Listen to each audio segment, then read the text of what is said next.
자, 여러분 반갑습니다. 오늘로써 내용만 따지면 벌써 두 번째 시간이네요. 자, 지난 시간에 여러분들 수업을 어떻게 잘 들었는지 모르겠어요. 선생님이 이제 온라인이니까 확인할 방법이 막 많지 않아서 여러분들의 얘기를 좀 많이 못 듣는데 다음 주에 이제 여러분들 오면 여러분들 의견을 한번 반영해서 수업을 또 해보려고 해요. 일단 오늘 수업 시작하기 전에 준비물 잘 준비했는지 먼저 점검하고 들어가도록 합시다. 자, 교과서 갖고 왔나요? 교과서랑 그 다음에 오늘 선생님이 올려준 학습지가 또 있을 거예요.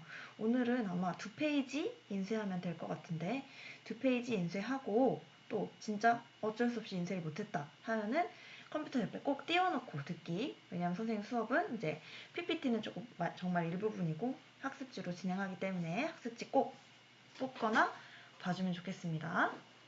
그 다음에 오늘은 또 수능 특강을 좀 볼 것 같아서 수능 특강도 옆에 잘 준비하면 좋겠어요. 알았죠? 시간 줄 테니까 제대로 갖고 오기. 자, 여러분들이 일시정지를 잘 누르고 갖고 왔을 거라고 믿고 이제 수업 시작해 보도록 하겠습니다. 오늘 배울 부분, 자 여기 뭐라고 나오죠? 네, 민주주의의 의미와 발전 과정입니다. 그래서 오늘 딱 나오죠. 민주주의가 뭐고 발전 과정은 어떤지. 자, 민주주의의 의미 배워볼 거고 발전 과정이 고대에서 근대를 거쳐서 현대로 이제 오게 되는 그런 발전 과정을 배워볼 거예요. 오늘은 딱 이 두 가지만 할 겁니다. 자, 민주주의의 의미에 대해서 배워야 될 건데 민주주의 우리 굉장히 많이 들어본 단어죠. 그치? 우리 중학교 때도 들어봤을 것 같고 자, 그럼 민주주의라고 하면 여러분들 무엇이 떠오르나요? 조금 추상적인 느낌이 있긴 있어요. 그죠? 그러면 질문을 조금 바꿔가지고 민주주의가 아니라 민주적이다. 뭐 절차가 민주적이다. 뭐 우리 지금 되게 민주적으로 처리하고 있다. 이런 식으로 얘기할 때 민주적이다라고 하면 무엇이 떠오르나요?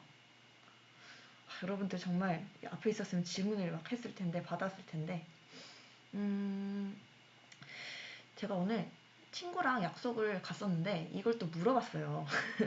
야, 너는 민주적이라고 하면 뭐가 떠올라? 이렇게 그냥 공격하듯이 물어봤는데 막 민주주의가 뭔지 알겠어? 라고 했을 때 머뭇거리던 그 친구가 민주적이라면 뭐가 떠올라? 라고 하니까 그냥 대번 얘기를 하더라고요.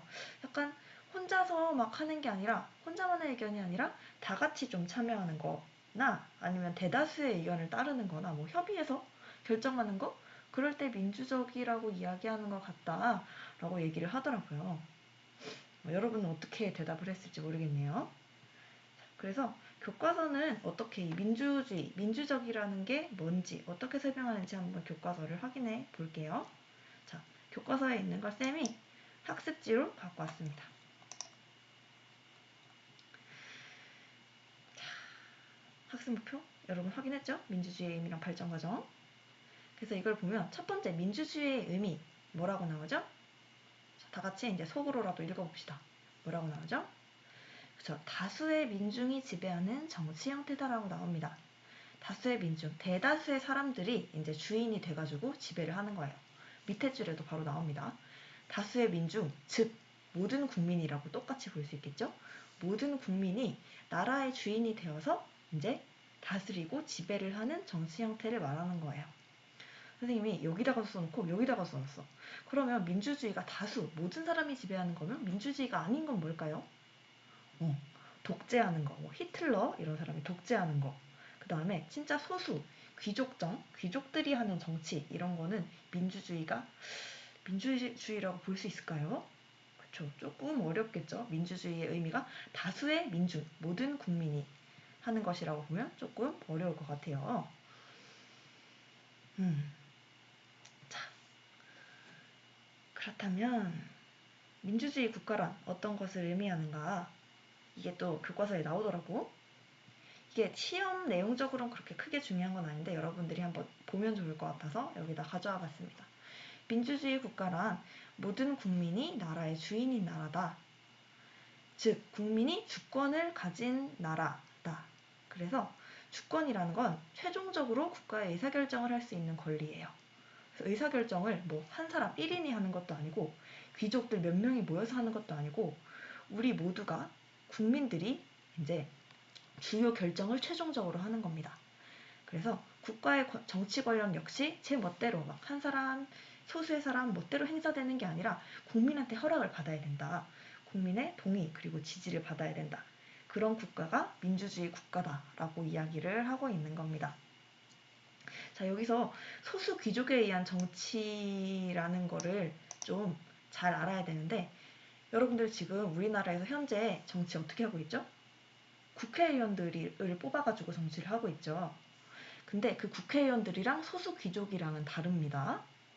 국회의원들은 이제 우리가 선거를 통해서 뽑잖아요. 우리의 대표를 우리의 손으로 뽑아서 이제 그 대표가 정치를 하는 것이기 때문에 그 경우에는 소수의 귀족에 의한 정치가 아니라 우리가 직접 정치에 참여해서 하는 민주주의의 한 종류인 거고 여기에 나오는 소수 귀족이란 그런 거예요. 막 몇백 년 전부터 그 사람은 귀족이었어가지고 세습을 통해서 계속 올라와서 그 몇 명의 사람들이 자기 맘대로 뭔가 권력을 휘두르고 법을 맘대로 제정하고 한 그런 거를 이제 소수 귀족에 의한 정치이자 민주주의가 아닌 정치라고 하는 겁니다. 네, 여러분들 의회 의원들이 하는 대의 민주주의랑 소수 귀족에 의한 그런 정치랑 구별하셔야 됩니다. 알았죠? 네. 높아심에 얘기하다 보니까 좀 말이 길어졌네. 자, 그렇습니다. 그러면 다시 이쪽으로 옮겨가서 어디 갔냐? 자, 민주주의에 대해서 우리가 한번 생각을 해봤고 우리 민주주의 지금 의미를 봤었잖아요. 민주주의의 의미가 뭐였죠? 방금 전에 우리 했는데? 그치? 다수의 시민들, 다수의 민중들, 다수의 백성들이 이제 그 사람들을 위한, 그 사람들이 하는 그런 방식을 이제 민주주의라고 하죠. 근데 이 민주주의 보면은 권력이 한 사람한테 집중이 되나요? 아니죠. 권력이 한 사람한테 집중되지 않죠. 그쵸? 근데 우리 막 역사 시간, 한국사 시간, 세계사 시간 막 이런 데 배웠어요. 옛날 옛적의 나라에는 뭐가 있었다? 나라의 일장? 그쵸, 왕이 있었다. 여러분 당장 여러분이 왕이 된다고 생각해봐요. 뭐 왕만 되면 사실 로또 1등 뭐 이런 거 안 부럽습니다. 로또 1등은 돈만 있지만 이제 왕은 돈도 있고 권력도 있어. 근데 사람이라는 게 권력을 잡으면은 별로 안 놓고 싶단 말이야.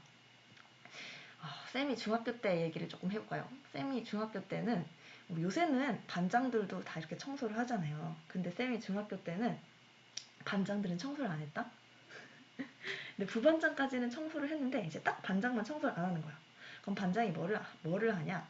청소를 안 하고 친구들 청소 감독을 하는 거야. 약간 그런 권력이 있었는데 그때 쌤이 그 반장이었어. 잠깐 반장이었거든.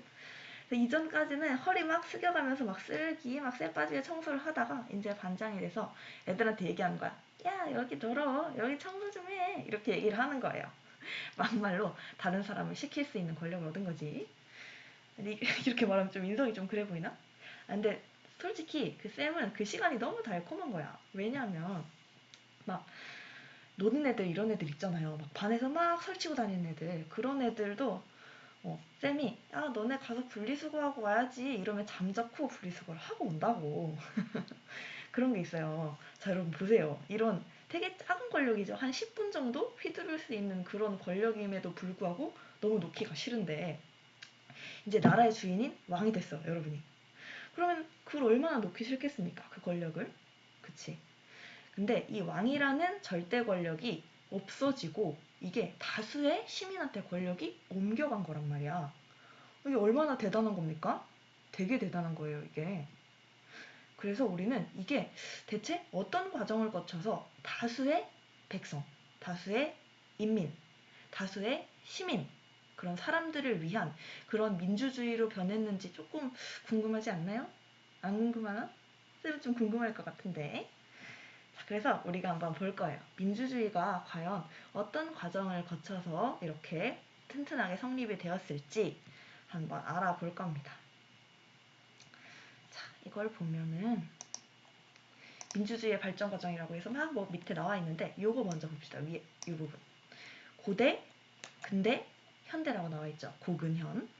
사실 요 사이에 중세가 있긴 있는데 중세는 약간 모든 것에 있어서 암흑기야.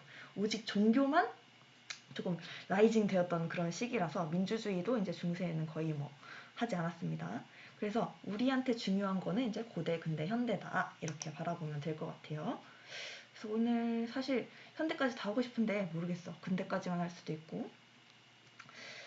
자, 그러면 일단 고대 먼저 볼게요. 고대 그리스 민주주의.